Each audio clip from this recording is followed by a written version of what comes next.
ابتدا رب جلیل کے بابرکت نام سے جو دلوں کے بھید خوب جانتا ہے، سامعین و ناظرین کو محمد عامر حضور کا سلام قبول ہو۔ بزرگ فرماتے ہیں کہ ایک بادشاہ تھا، بادشاہ نے اپنے طبیب کو، اپنے حکیم کو بلایا اور حکیم کو بلا کے کہا کہ میرا نا قصاب ایک جانور کو ذبح کرنے کے لیے لے کے جا رہا ہے، تم اس قصاب کے ساتھ چلے جاؤ، جب یہ جانور کو ذبح کر لینا تو اس جانور کے گوشت میں سے جو سب سے بہترین حصہ ہو طبعی لحاظ سے، جو تم میرے حکیم ہو، تمہیں جو سب سے زیادہ فائدہ مند چیز لگتی ہو، جو سب سے اچھا گوشت ہو، وہ لے کے میرے پاس آ جانا۔ قصاب گیا، اس نے جا کے اس جانور کو، بکری تھی، اسے ذبح کیا۔ ذبح کرنے کے بعد جب اس نے گوشت سامنے رکھا تو حکیم صاحب نے ایک پلیٹ میں اس جانور کی ایک زبان لی اور ایک دل لیا، پلیٹ میں رکھا اور بادشاہ کے سامنے پیش کر دیا۔ بادشاہ بڑا حیران ہو گیا کہ پورے جانور کے گوشت میں سے اسے بس ایک زبان اور دل ہی پسند آئی ہے۔ خیر، بادشاہ نے قصاب کو دوبارہ بلایا، قصاب آ گیا، اس کے حوالے دوسری بکری کی اور اسے کہا اسے جا کے ذبح کرو، اور حکیم صاحب سے کہا کہ اب آپ ایسا کریں، جائیں اس جانور کے جسم کے اندر جو سب سے خراب اور بری چیز ہو، ناپسندیدہ چیز ہو، وہ لے کے میرے پاس آ جائے۔ حکیم صاحب چلے گئے، قصاب نے بکری کو ذبح کیا۔ اب قصاب کے ذبح کرنے کے بعد اس حکیم نے کیا کیا کہ اس کی زبان اور دل نکالا، دوبارہ پلیٹ میں رکھا اور بادشاہ کے سامنے پیش کر دیا۔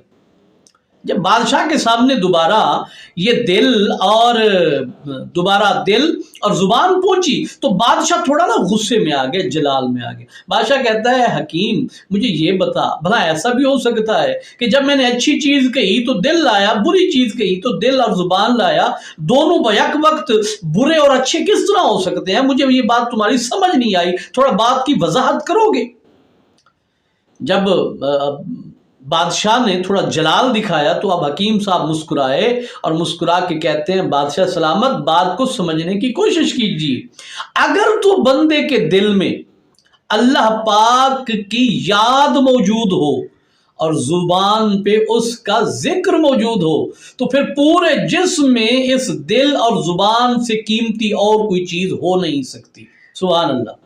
اب دیکھیں، وہ میں کہتا ہوں کہ کوئی عارف تھا، وہ کوئی حکیم، کوئی درویش قسم کا آدمی تھا، کیا شاندار جواب دیا بادشاہ کو۔ بادشاہ، اگر انسان کے دل میں مالک کی یاد موجود ہو اور زبان پہ اس کا ذکر موجود ہو تو پھر اس زبان اور دل سے اور کوئی قیمتی چیز نہیں ہو سکتی۔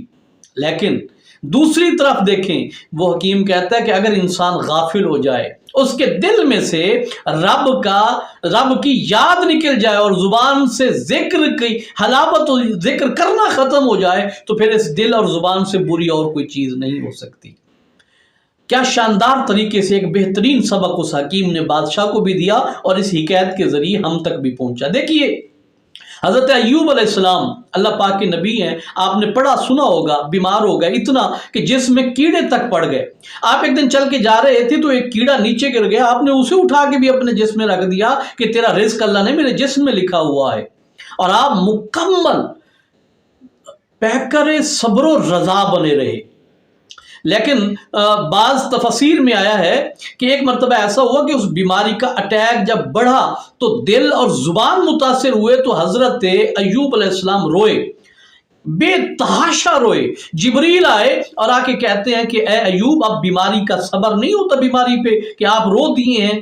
حضرت ایوب علیہ السلام فرماتے ہیں کہ اے جبریل، نہیں، میرے مالک سے جا کے کہہ کہ جب تک میرا پورا جسم بھی بیمار تھا میں اس کی رضا پہ راضی رہا ہوں، میں نہیں رویا، نہیں تڑپا، لیکن اب اس لیے رو رہا ہوں کہ پہلے بیمار تھا، دل اور زبان سلامت تھی، دل میں اس کی یاد تھی، زبان پہ اس کا ذکر تھا۔